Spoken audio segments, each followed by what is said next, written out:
कोई जनता के हित में तो आज तक ऐसा कुछ काम नहीं हुआ है।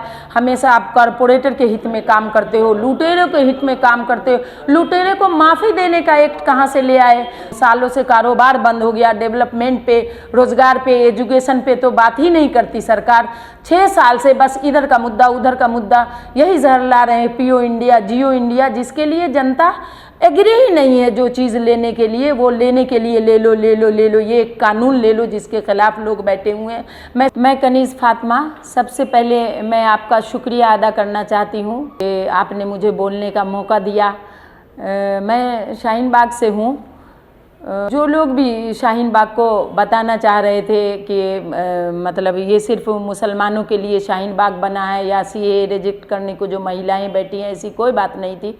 शाहीन बाग की महिलाएं, जो माँ दादियाँ थी शाहीन बाग की, वो चीख चिल्ला के लोगों को एक मैसेज दे रही थी कि ये जो दमनकारी सरकार है पूरे देश के खिलाफ मोर देन 80 रूल्स लाए हैं।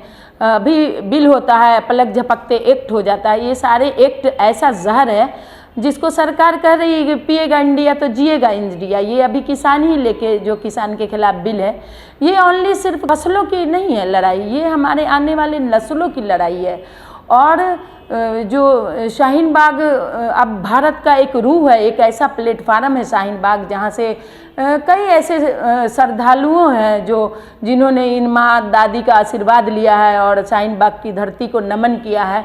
हम देश के हित में जो आंदोलन में बैठे हैं, आज भी सड़क पे बैठे हैं ये जन आंदोलन में, वही देश के हित में है। जो लोग ये काले कानून लेके आए हैं, अब गवर्नमेंट को सोचना होगा कि ये देश के जो लुटेरे 2-3 गिने चुने लोग हैं, बड़े कारपोरेटर हैं, फासिस्ट हैं, लुटेरे हैं, देश विरोधी हैं, देशद्रोही जो लोग हैं, उनके साथ हैं या शाहीन बाग या देश के साथ हैं। क्योंकि शाहीन बाग में देश की रूह है, देश के साथ शाहीन बाग है। शाहीन बाग बेगर वजूद है शाहीन बाग देश का, तो शाहीन बाग बेगर देश नहीं, देश बेगर शाहीन बाग नहीं। शाहीन बाग देश के साथ है, देश के हित के लिए काम करता है, लोकतंत्र बचाने की लड़ाई थी। मैं दुनिया को ये मैसेज देना चाहती हूँ कि जब ये आंदोलन हुआ तो आंदोलन कोई भी जो होता है वो हमारा राइट होता है, कभी देश के खिलाफ नहीं। हम तो वो जो एक्ट है उसके खिलाफ, काले कानून के खिलाफ अपने हक के लिए बैठे थे। उस बीच जिन लोगों पे झूठे केसेस हुए, जिन लोगों को पकड़े गए, कुछ लोग बेल पे भी हैं, कुछ लोगों पे ऐसे केसेस हैं जो आज तक अपना सालों से काम नहीं कर पाते हैं। जब कोई कुछ ऐसा मूवमेंट होता है जैसे फ्रांस का हुआ, या अभी 15 दिसंबर का जो चाह रहे थे लोग अपना सोग मनाना, काला बिल्ला पहन के जो सारे यूनिवर्सिटी पे अटैक किया गलत तरीके से, जो चाहे किसकी पुलिस थी, अपनी मनमानी की, किसके तरफ से हुआ ये पता नहीं, लेकिन हर यूनिवर्सिटी में, जेएनयू में, गार्गी में, एमयू में, जामिया में, कानपुर में, कहाँ नहीं, हर जगह का गेट तोड़ के बगैर परमिशन, बगैर वीसी के परमिशन के आप घुस गए हो। घुस के मस्जिद में इमाम के साथ गलत किए, बाथरूम में लड़कियां मिली 18-18 घंटे बाद बेहोश मिली, उन लोगों की कोई गलती नहीं थी। लेकिन शाहीन बाग की माँ दादियाँ चाहती हैं कि उनको भी इंसाफ मिले, और जो लोग पकड़े गए हैं, जिन पर झूठी धाराएं लगाई है, झूठे चार्जेस लगाए गए, उनके घर का तो मैं बताती हूँ, जिनके घर मैं जाती हूँ इतनी बुरी हालत है, उनके अकाउंट्स बंद हुए हैं, जिसके घर में कमाने वाला नहीं है, सालों से कारोबार बंद हो गया, डेवलपमेंट पे, रोजगार पे, एजुकेशन पे तो बात ही नहीं करती सरकार। 6 साल से बस इधर का मुद्दा उधर का मुद्दा यही जहर ला रहे हैं, पीओ इंडिया, जियो इंडिया, जिसके लिए जनता एग्री ही नहीं है। जो चीज़ लेने के लिए वो लेने के लिए ले लो ले लो ले लो, ये एक कानून ले लो जिसके खिलाफ लोग बैठे हुए हैं।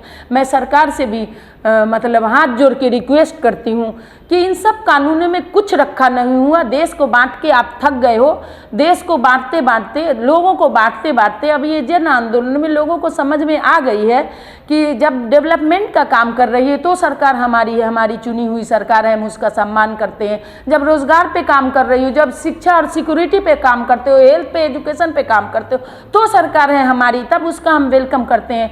अगर हमारे साथ नहीं हो, देश के साथ नहीं हो, देश के लोकतंत्र के साथ नहीं हो, आप संविधान के खिलाफ हो, तो जनता के हित में नहीं है, देश के हित में नहीं है। सरकार को समझना होगा कि जनता को कैसे अपना कोऑर्डिनेशन करे, अंडरस्टैंडिंग होनी चाहिए, जनता भी सरकार की बातों को माने इस तरह से जो जनता के हित में हो।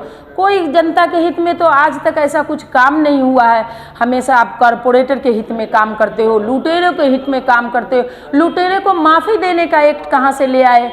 तो उस लुटेरे को, उस कॉरपोरेटर को जिसने देश को कभी टैक्स नहीं दिया, ये कौन सा एक्ट है और कौन से इसमें लिखा हुआ है बता दे कि जो देश में, जिस देश में आप रहते हो, जिसको आप जो इलेक्शन आई कार्ड इशूज़ होता है, इशू किया जाता है, तो आपको हक दिया जाता है कि आप वोट डालो, आपको वोट के राइट दिए जाते हैं। उसी तरह आपको देश को वो टैक्स पे करने के भी राइट होते हैं।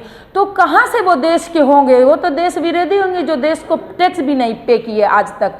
मैं ये कहना चाहती हूँ कि चाहे सत्ता में बैठे लोग जो मंत्री हैं, या जिस तरह का घोटाला होता है या जिस तरह का कॉरपोरेटर लूटते हैं, उन लोगों के लिए एक्ट बनाया जाए कि जो बाहर से पैसे भी लाएं और जो पैसे देश के इधर उधर कर रहे हैं वो सारे पैसे देश की जीडीपी बढ़ाने में, देश के युवा को डेवलपमेंट में, शिक्षा रोजगार में, सिक्योरिटी सम्मान में खर्च करें। देश को पैसे की ज़रूरत है। जो लोग लूट के ले गए हैं उनको भी सरकार को पता है कि कौन लोग कहाँ पैसा ले जाके रखे हुए हैं और कहाँ छुपे हुए हैं, उनको लाया जाए और देश का पैसा देश में यूज़ किया जाए। देश के में जो महामारी आई है जिसकी वजह से लोगों की जो सामाजिक या पारिवारिक जो मतलब कमज़ोर हो गए हैं हर तरह से, उनको बढ़ाने का काम किया जाए। माइनॉरिटी के भी कितने पैसे आ जाते हैं, सरकार कहाँ पे कौन से डॉक्यूमेंट्स रखे हुई होती है जिसको वो चाहती है। लोगों के पास जो डॉक्यूमेंट्स होते हैं जिससे अप्लाई करते हैं वो रिजेक्ट हो जाते हैं। तो जो माइनॉरिटी भी हमारा हक है, माइनॉरिटी के पैसों पे हमारा हक है। ज़रूरतमंद की ज़रूरत पूरी करो, हकदार को हक पहुँचे, हम चाहते हैं। एक ऐसे लोग हमारे मैनेजमेंट में, सरकार के भी ऐसे लोग हों जो सही जगह पहुँचा दें, लोगों का हक पहुँचा दें। और ये जो वक्फ बोर्ड है, हम कहना चाहते हैं किसकी नाअहली के वजह से वक्फ बोर्ड भी सरकार के हाथ में चला गया। वो समाज के लिए काम नहीं करते हैं। समाज में जैसे दिल्ली दंगाई हुआ तो वक्फ बोर्ड को उनके डेवलपमेंट के लिए काम करना चाहिए। वो जो कुछ कर भी रहे थे कोई, तो उनको अपने मतलब पावर पोस्ट से हटा दिया गया है। और बड़ी बड़ी संस्थाएं जैसे जमाते इस्लामी उलमा काउंसिल वालों ने मदद की, और भी जो छोटे छोटे संस्थाएं हैं उन लोगों ने मदद की। कुछ लोग ऐसे हैं सोशल वर्कर हैं, उन लोगों ने मदद की।